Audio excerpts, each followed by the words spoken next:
Good evening, everybody, and welcome or welcome back to Pembroke College, and in particular, welcome to the 2025 Blackstone Society Lecture. A particularly warm welcome to our law alumni returning to college, and to members of the faculty and to the judiciary. Tonight, we're marking the 41st annual Blackstone Lecture. Its origins go back to the mid-1970s, when a generous alumnus and benefactor of the college, Reggie Graham, suggested the establishment of a distinguished lecture series to be sponsored by the college.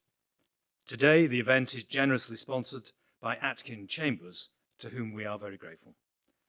Since the lecture's earliest days, audiences have every year enjoyed the distilled thoughts of the most distinguished legal minds of the late 20th and earlier 21st centuries. And today is no exception to that. It gives me great pleasure to welcome back to college the Lady Chief Justice, the Right Honourable the Baroness Carr of Walton-on-the-Hill. May I at this stage, rather than introducing her myself, ask the student officers of the Blackstone Law Society to come to the lectern, to introduce themselves, and to introduce our guest for this evening.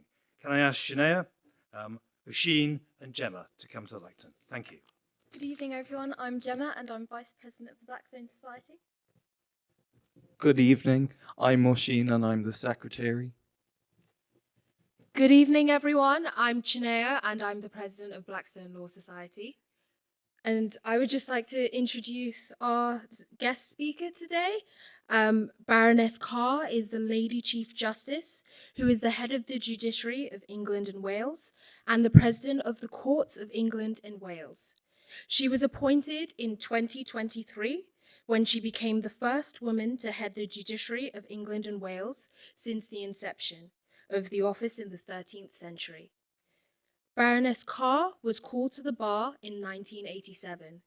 She was appointed Queen's Counsel in 2003, a recorder in 2009, and sat as a Deputy High Court Judge.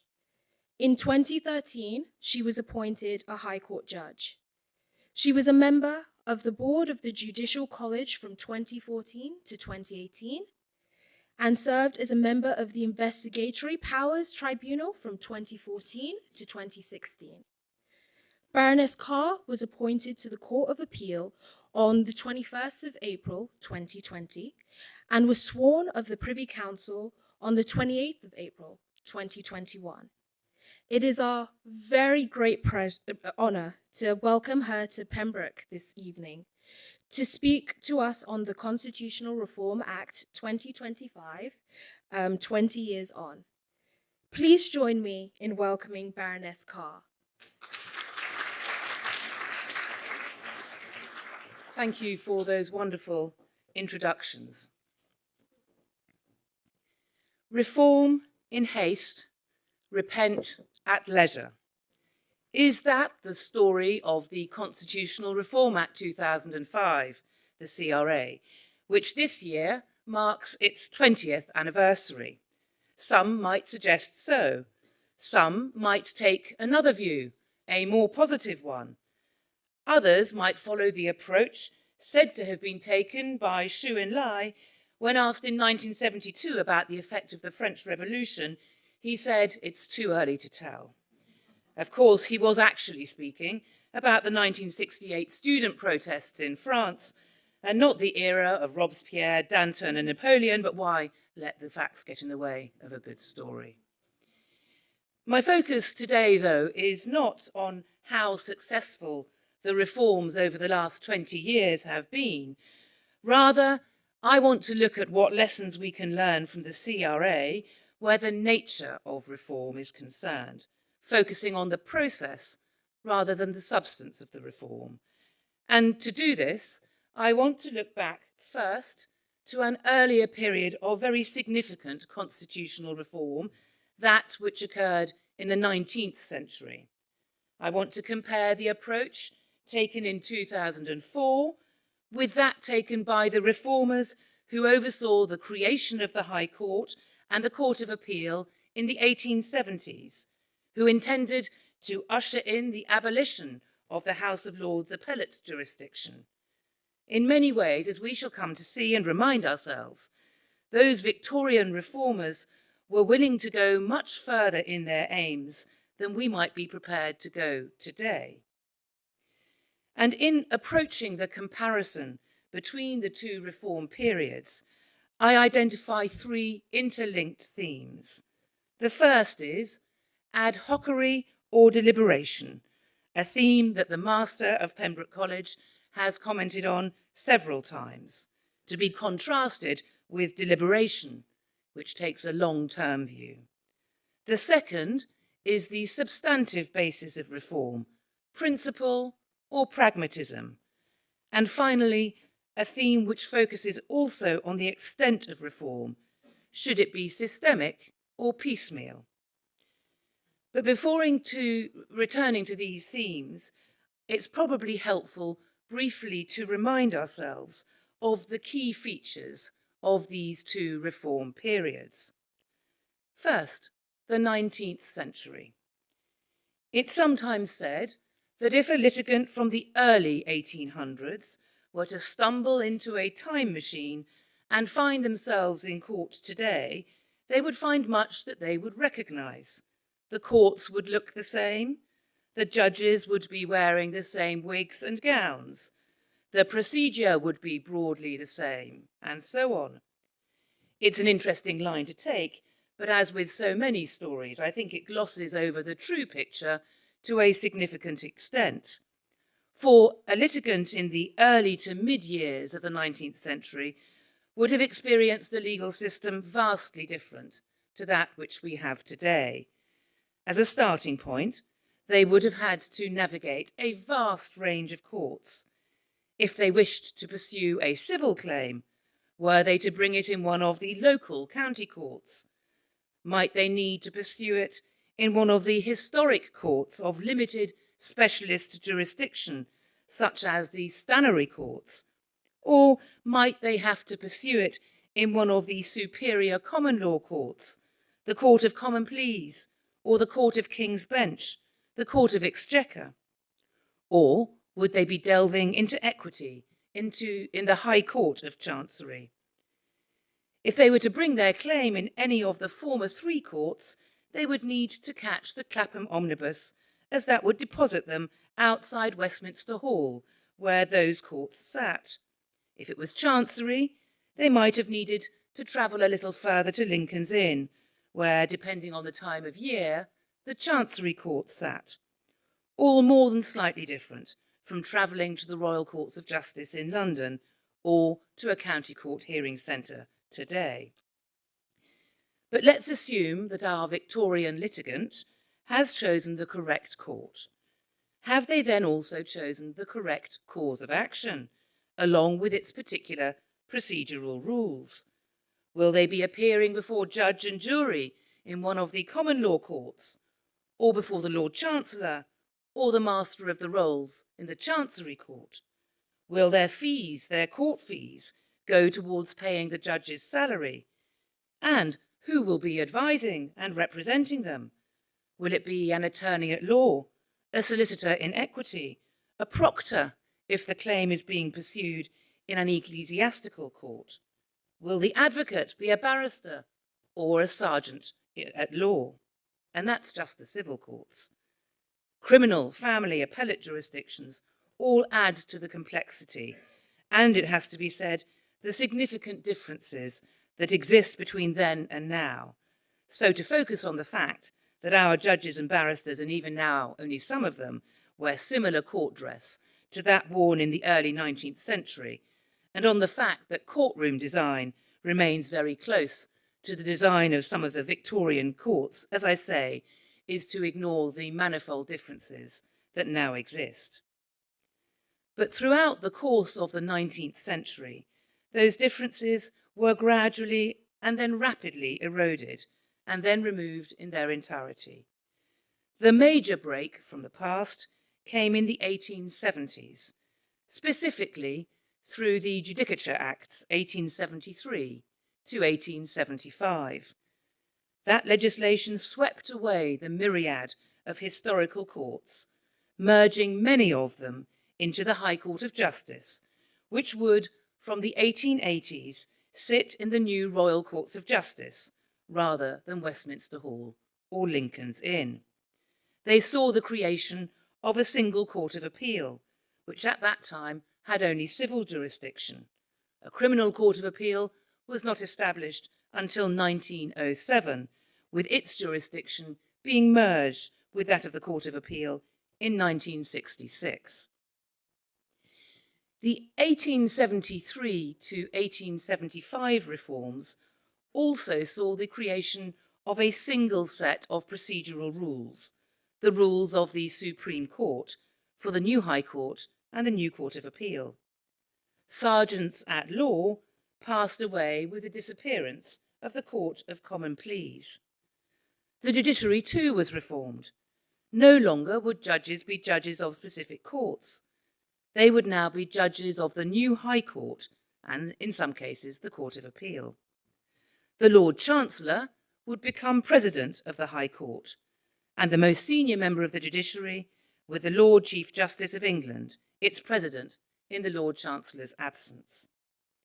The reforms also saw the professions of attorney and proctor merged with that of solicitor, so that the two branches of the legal profession in 1875 would become what we now know today, barristers and solicitors.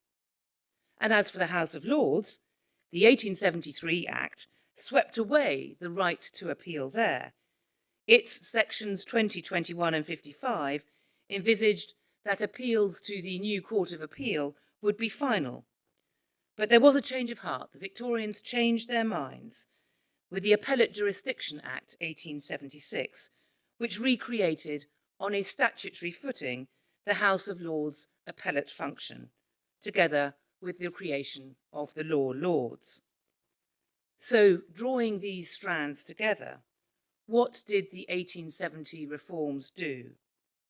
Well, they saw the replacement of courts and the replacement of procedures, all of those that had been in place since the early development of the common law, with a new unitary High Court. They created a civil Court of Appeal. They abolished and then recreated the House of Lords as the final Court of Appeal, and they reshaped the structure of the legal professions. Not an inconsiderable amount of reform, constitutional reform, of the judicial branch of the state. So much for the first period of reform. What of the 21st century? Well, it reshaped the 1873 to 1875 settlement.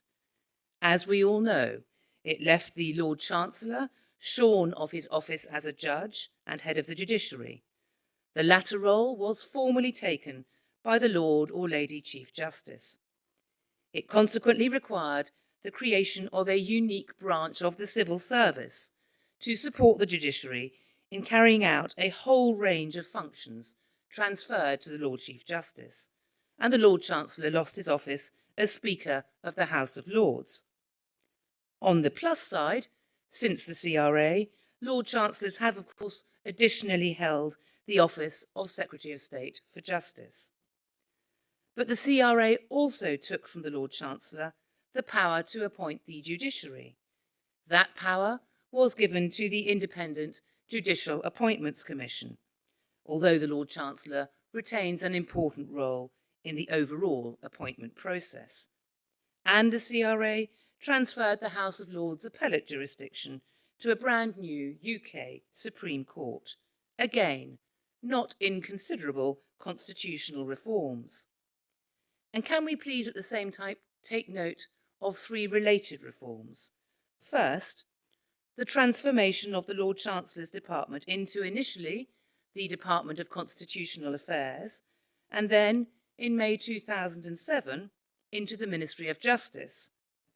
Secondly, the reform and unification of a wide range of tribunals into the first tier and upper tribunals through the Tribunals, Courts and Enforcement Act 2007.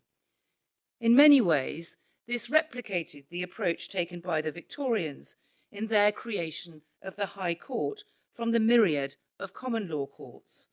And thirdly, and finally, the Legal Services Act 2007, which fundamentally reshaped the regulation of the legal profession, not least by creating the Legal Services Board as the profession's single oversight regulatory body, and requiring the establishment of functional separation between the representative and regulatory roles of the existing regulators. And all this came before perhaps the most far-reaching transformation of all, that is digitisation, but another story for another day. So, having, I hope, set the scene, can I turn to my three substantive themes? First, ad hocery or deliberate design. Let me first take a short step back in time. It's December 1998. The new Labour government has been in office for approximately 18 months. Lord Irvine, the Lord Chancellor, is invited to give a lecture at UCL's Constitution Unit. Its title, The Government's Programme of Constitutional Reform.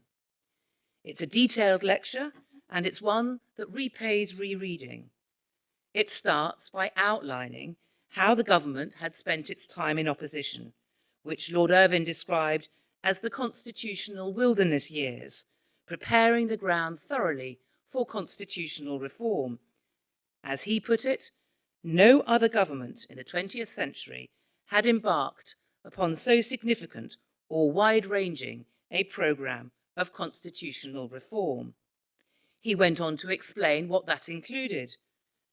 That included a detailed account of devolution, the creation of new governance for London, for regional government reform, modernisation of the House of Commons, House of Lords reform, the introduction of freedom of information legislation, and human rights reform.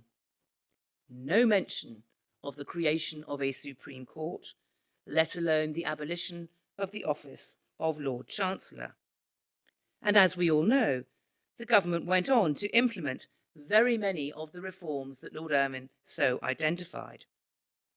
Now, move forward with me to June 2003. The Prime Minister wishes to embark, as many of his predecessors had done, and many have done since, on what is known as, and he described as, machinery of government change. No longer would there be a Lord Chancellor. No longer would there be a Lord Chancellor's department. Just like any other Secretary of State and Department or Ministry of State, they would be reorganised and recast by Prime Ministerial fiat. And moreover, there would be a new UK Supreme Court. But there is always said to be a but, and in this case there was. It was that the proposal simply did not grapple with constitutional fundamentals. The Constitution Committee put it this way: it showed a lack of awareness of the fundamentals of the Constitution, citing a prime example of confusion about whether an initiative is simple machinery of government change or a major constitutional reform. That was the announcement in June 2003, in the midst of a cabinet reshuffle, that the office of Lord Chancellor was to be abolished and a Supreme Court of the United Kingdom was to be established.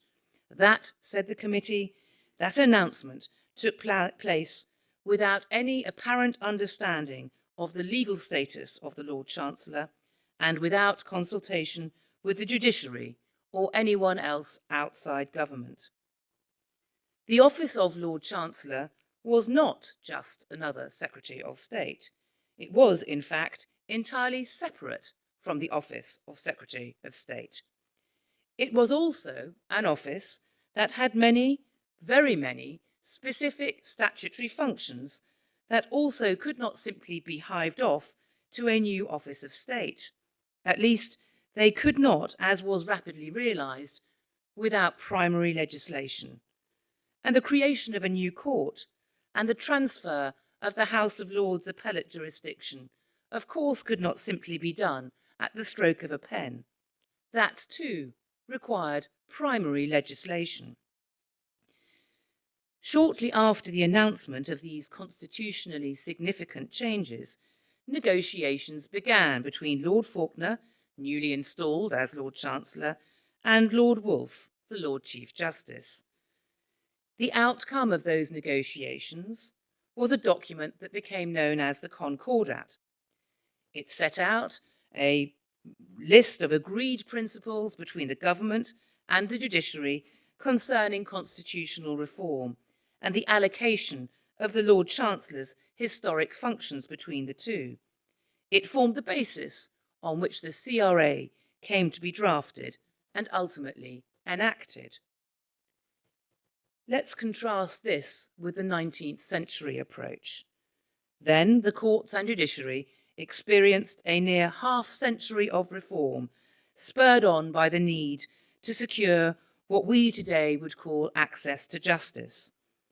As we all know from Dickens's vivid account of litigation in Bleak House, the common law and equity courts were not places for the faint-hearted, for those who did not have significant financial resources, or for those who required a judgment in good time. 19th century reform came in a welter of legislation, from the County Courts Act 1846, via the Court of Chancery England Act 1850, the Common Law Procedure Act 1854, and the Court of Chancery Act 1860, amongst many others. But that legislation was itself very often, if not actually nearly always, the product of detailed consideration by numerous royal commissions, such as the Royal Commissions on the process, practice and system of pleading in the superior courts of the common law, reporting in the early 1850s, or the taking of evidence in Chancery, reporting in 1860. When these commissions and the resulting legislative reforms failed to cure the justice system's manifold problems, a further royal commission was appointed, the Judicature Commission. Over the course of 5 detailed reports, drawing on a wide range of evidence, the Commission made detailed recommendations concerning the restructuring of the courts and the judiciary. And those recommendations, not all but most of which were accepted, formed the basis of the Judicature 1873 to 1875 Act reforms. What's apparent when you look at the 19th century reforms is that the approach then to the constitutional reform of the courts and the judiciary was one with a clear objective: to eliminate the cost, eliminate the delay and the complexity that undermined real access to justice. It was an approach that was evidence-based. It was the product of serious and careful deliberation. Similar points can be made about the suite of reforms that Lord Irvine identified in his UCL lecture. As he made clear again, they were the product of detailed consideration by the Labour Party when it was in opposition. Each element of the reforms he identified was understood to form part of a deliberate design intended to be a coherent plan. As he put it, we made conscious choices about precisely which aspects of our Constitution needed earliest attention and on what basis. We are conscious of the way different elements of any constitutional settlement can impact on each other. Perhaps we can all agree this evening it was anything but ad hoc. When we turn to the circumstances of the CRA, on the other hand, it is not so readily apparent that it was the product of detailed deliberation. All parties involved agree that it was carried out without consultation, whether that was internal governmental consultation or with the judiciary. It had also evidently not been considered by the government prior to 1998, for if it had been, Lord Irvine would no doubt have mentioned it in his lecture to UCL that year. Equally, if it had been the product of careful deliberation, Lord Irvine would not, again, as all parties involved agree, been in the dark about the whole project until its imminence started to be reported in the newspapers in 2003. All of this might well and fairly suggest it was a little more ad hoc than previous reform. Perhaps not, though. In evidence to the House of Lords Constitution Committee, Tony Blair in 2009, by that time no longer Prime Minister, provided the rationale for the CRA reforms. As he explained, he said they formed part of his government's mandate to reform law and order and to make the Home Office a more effective crime-fighting department. More broadly, he suggested it was to improve flaws in, quote, our criminal law system, unquote. Reforming the role of the Lord Chancellor so that his role focused on the running of the courts and so that they operated to the same law and order agenda as the Home Office, creating a separate Speaker of the House of Lords and introducing an independent Judicial Appointments Commission was inextricably part of that. No mention of the creation of a Supreme Court was, however, noted in the rationale, and it's perhaps difficult to see how that could have been said to make the criminal justice system work more effectively. While acknowledging that the route to reform was bumpy, Mr. Blair nevertheless concluded that no political party now seeks to change the substance of what we did, and, frankly, he said, it was an obvious modernisation. The need for reforms may have been obvious, and no one may have suggested in 2009 that what was done could be subject to challenge. But was the CRA the product of a deliberate, considered set of reforms, or was it an ad hoc reform? Given the differences in approach between them, it is, I think, fair to say it was less the product of deliberation than at least the previous two sets of reforms. We can argue it was an ad hoc reform, one that was focused more on criminal justice, one that took less account than it might have done of the constitutional nature of the reforms being proposed. That it was originally thought that the reforms could be achieved as a simple machinery of government change might, as the Constitution Committee had it, do more than suggest that the true constitutional nature of the reforms was frankly not as fully appreciated as it should have been. It is, of course, to say that there was detailed deliberation as to how to effect the reforms after the reforms had been announced. The concordat that I referred to between the government and the judiciary was forged. Detailed scrutiny of the legislation took place both by Parliament and a judicial working party. That working party included both the future Lord Chief Justice Lord Thomas and the future Supreme Court Justice Lady Arden. Further examination was carried out by Parliament, particularly the Bill Committee. All of this scrutiny, by all three branches of the state, serves, does it not, to emphasise the important constitutional nature of the reforms, and that the reforms went well beyond improving the criminal justice system. But I ask rhetorically, would not the Victorian approach of advanced consultation, deliberation and discussion perhaps have lightened the load overall? That leads me to my second theme, principle or pragmatism. The 1870 reforms were not just the product of lengthy and detailed deliberation. They were also the product of previously determined explicit principles. For the Victorians, the guiding principle of their reforms was a simple one. It was to better enable the courts and judiciary to deliver justice. By this, they meant that reforms should make it easier for the courts to decide disputes on their substantive merits. Courts and procedure should be designed and implemented so as best to achieve this.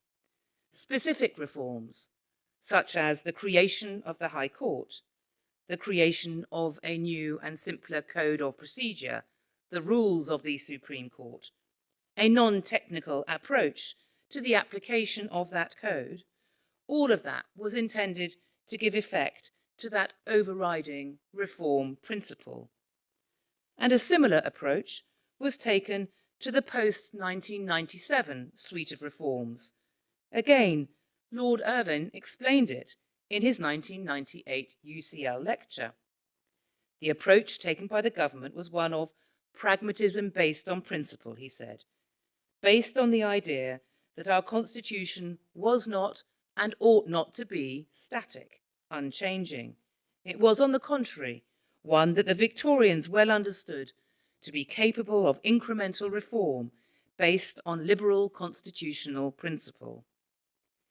Given the far-reaching nature of the 1870 reforms, it's perhaps more accurate to say that the Victorians were prepared to be both incremental in their approach to reform and much bolder and more radical when concluding what was necessary and justified.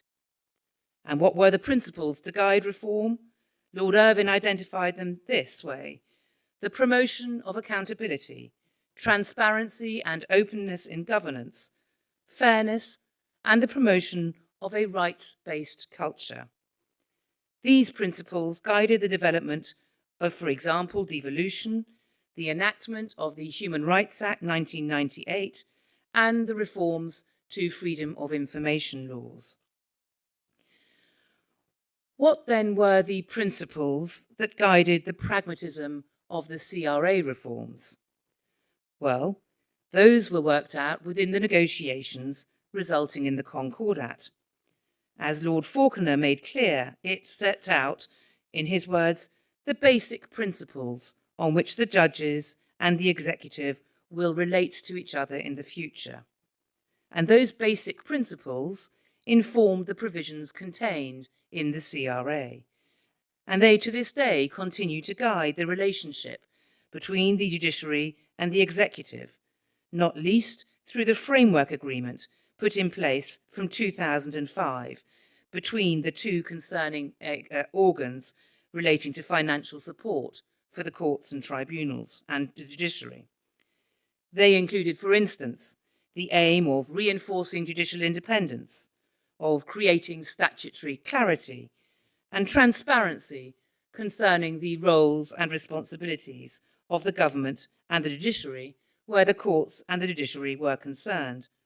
Not least, that as a matter of principle, the government should be required, obliged, to provide sufficient resources for the administration of the courts and tribunals in due course. Other principles set out requirements concerning the rules of court, judicial deployment and training, judicial discipline, and judicial appointments. No principles concerning improvements to the criminal justice system, you may have noticed. Nor was anything said about how or in what principled way the successor to the Lord Chancellor's Department could ensure that the courts would align themselves with Home Office policy on the delivery of criminal justice. The Concordat, it's an odd and a very detailed document. And as I say, it continues to inform the approach to the CRA and the judiciary's relationship with government.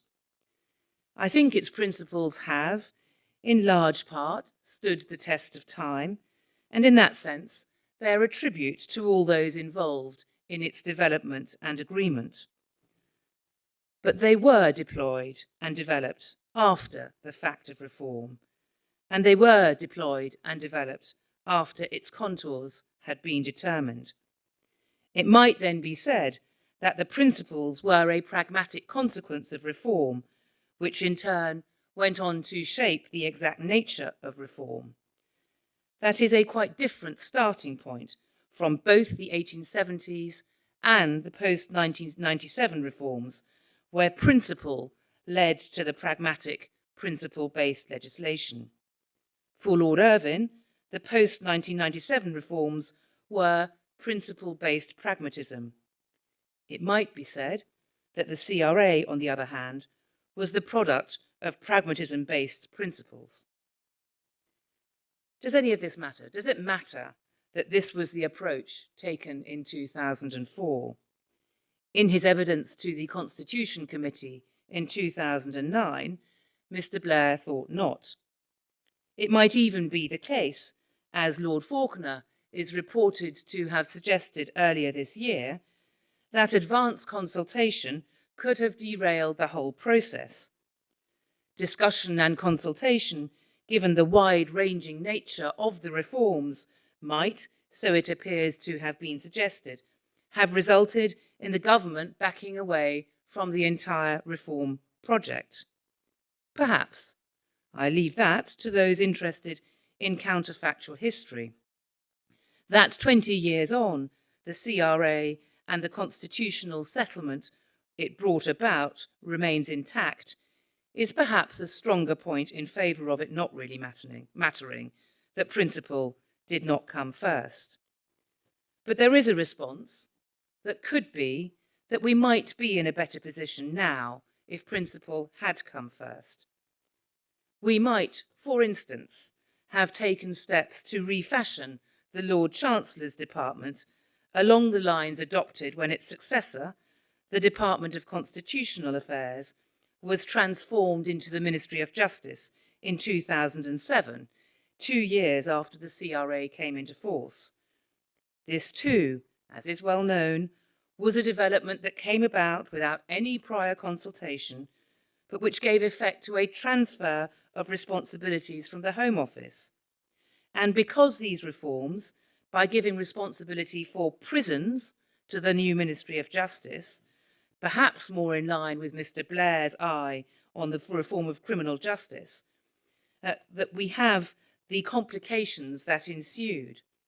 One might have thought more widely than was done about the nature and structure of those reforms, so far as they affected the tribunals in 2007.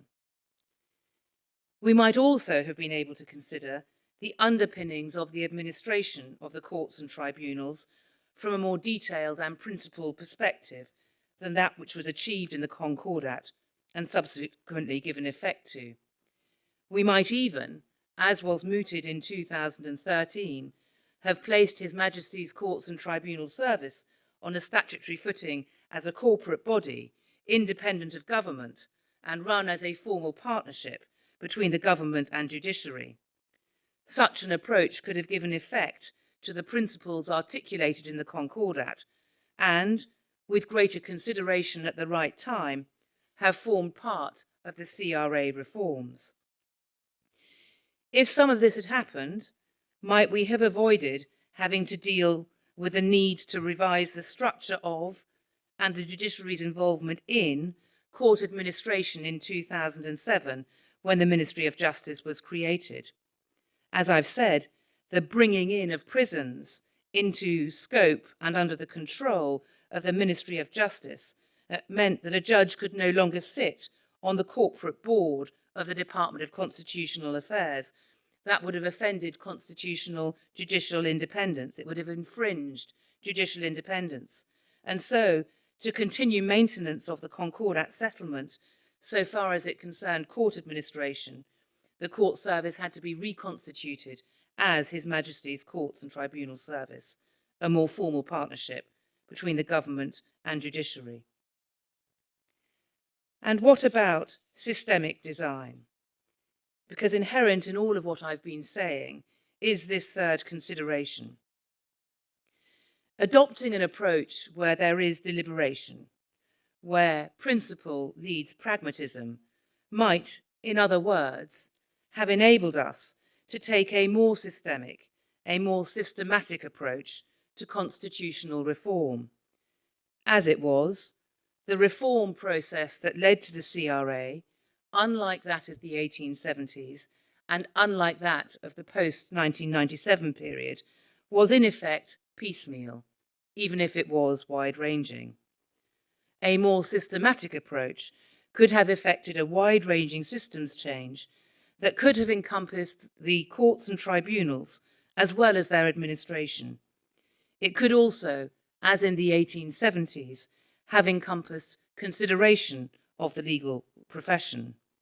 It might even have facilitated the pursuit of criminal justice reform, the stated aim of the CRA reforms, to be achieved more effectively. What lessons should we then take from the different reform periods? Let me start with one that I am not suggesting we take. The hallmark of the 19th century approach to reform was to establish a royal commission. They are few and far between now. But one important lesson may be to engage in considered deliberation after identification of a clear set of questions and issues for exploration. Clarity of scope and timescale will, as was the case in the 1870s, likely promote the identification of principle and the development of pragmatic recommendations for implementation. It ought also to lead to a more systematic and systemic approach, depending on the terms of reference. Taking that sort of approach leads naturally to the second lesson. Reform should not only be considered, it should be principle-led, albeit tempered by pragmatism. We should not aim for crystalline perfection, but rather for what works, where that is consistent with principle. And taken together, the first and second of these lessons will lead us away from falling into ad hocery. They will promote greater deliberation. The other lesson I think to take is that, while we can properly and very often should make running repairs to our justice systems, fixing problems when they arise, making discrete improvements where and when necessary, we should ensure that in doing so, we take a systemic approach. We should consider the knock-on effects of individual reforms to the overall justice ecosystem. We should, moreover, try to ensure that we take a holistic approach to individual and wider scale reforms. That sort of approach is again guided by principle, a focus on the system as a whole and its operation. We should, I think, not shy away from making significant systemic changes where necessary. The Victorians, whom we perhaps now see too often, even inaccurately, as bastions of tradition, perhaps because so many of our traditions stem from that period, were in fact distinctly radical when they needed to be. There can be little more radical, perhaps, than sweeping away the great common law and equity courts and replacing them with a shiny new unitary high court. Standing where we are today, it's remarkable to remember that the Victorians intended their new shiny unitary high court with its 5 divisions to be no more than a temporary measure. They intended that structure to be altered or replaced, and no doubt renamed in the process. They initially wanted to call the divisions 1st, 2nd, 3rd, and so on, rather than keeping the historic names of the courts that they were replacing. That we still have 3 of the 5 original divisions says perhaps more about our conservatism and our adherence to tradition than was the case or anticipated in the 1870s. But then, as is the ancient Greeks saying, there is nothing perhaps more permanent than the temporary. What all this perhaps should tell us is that we should be bolder in our approach to reform. The time may have come for us to think about rationalising the governance and organisation of the judiciary to take account of modern conditions. A few brief thoughts. In 1873, there were very few commercial cases and almost no administrative cases before the courts. Now, the business and property courts are thriving, and there are tens of thousands of disputes between the citizen and a state heard in numerous tribunals and in the administrative court. Some might say that our 3 existing High Court divisions no longer represent the work that we actually do. In the High Court, but in fact across the system, across the board, our judges hear broadly 5 categories of case: criminal cases, civil cases, family cases, business and property cases, and administrative and tribunal cases. Perhaps we should think about whether judicial leadership and the High Court divisions could not more accurately reflect the types of work that are actually being done by our courts and tribunals in 2025. The Victorians, in their principle-based approach to reform in the 1870s, might well have thought that we should do so. Separately, there are currently over 150 separate judicial offices. Is there a case to be made for most judges to be appointed to only a few categories, with regional deployment and jurisdiction-specific ticketing, and softer boundaries between the High Court and the County Court? In thinking of these questions and constitutional reform of the courts and the judiciary in general, principle, pragmatism, a willingness to be bold, all of that is the order of the day. When bold is being bold is the order of the day. Delivered through taking a systematic approach that is both conceived and delivered in a considered way, ought perhaps to be the approach that we take in the future. And if we do take such an approach, we will, I am quite sure, benefit from the lessons taught by the Judicature Act and the CRA reforms. Thank you very much.